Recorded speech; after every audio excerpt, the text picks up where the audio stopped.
Фемохим е 100% натурален и органичен продукт, формулиран от Корейския институт за атомни изследвания, известен също като КАЕРИ, и е специално разработен за укрепване на костния мозък и имунната система. Това е натурален продукт, базиран на ориенталската медицина, с 5000 години история и е направен от билков екстракт с висока технология за извличане. Създаден е от КАЕРИ през 1997 година, след 8 години изследвания за защита на ядрените работници.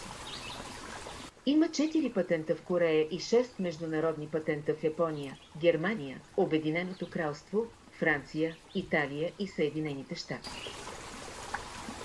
Оставям ви информацията за патента в Съединените щати на екрана, за да можете да го потърсите лично и да проверите предимствата му. Основните му съставки са 3 Ангелика гигас, Снидиум официонале и японски бужур.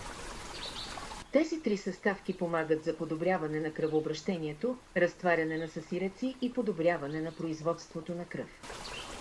Помага при различни заболявания на храносмилателната и дихателната система, освен че помага при гинекологични и андрологични заболявания, което го прави идеален за консумация от хора от двата пола и е енергията, произведена от тези 3 растения, плюс пчелен мед и други компоненти, един продукт с голяма хранителна сила за укрепване на костния мозък, което ще ви осигури по-добро качество и количество червени кръвни клетки, адекватно производство на левкоцити, увеличаване на тромбоцитите и образуването на антитела за подобряване на имунната система.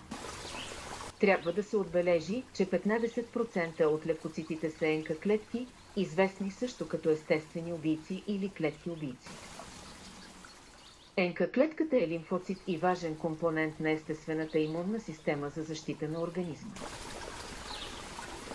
Неговата функция е унищожаването на заразени клетки и ракови клетки, в допълнение към регулирането на имунните реакции и поради тази причина патентът му в Съединените щати установява, че подобрява противораковата активност на тялото ни. Накратко, най-важната функция на фемохим е да укрепва костния мозък. С него е възможно да се даде много важна подкрепа на тялото при проблеми с анемия, тромбоцитопения, левкопения и особено при проблеми с рака. Препоръчителната доза е 2 сешета на ден, но фемохим не е само за хора, страдащи от заболяване. Ако искате да поддържате доброто си здраве само с 1 сеше на ден, ще забележите големи ползи, тъй като то ви дава енергиен импулс. С всяко сеше повече енергия, по-добра почивка, по-добро настроение, по-добро вие. Предлага се в 2 варианта, кутия с 10 опаковки, които съдържат по 6 сешета всяка, и спестяващата опаковка от 4 кутии фемохим на специална цена.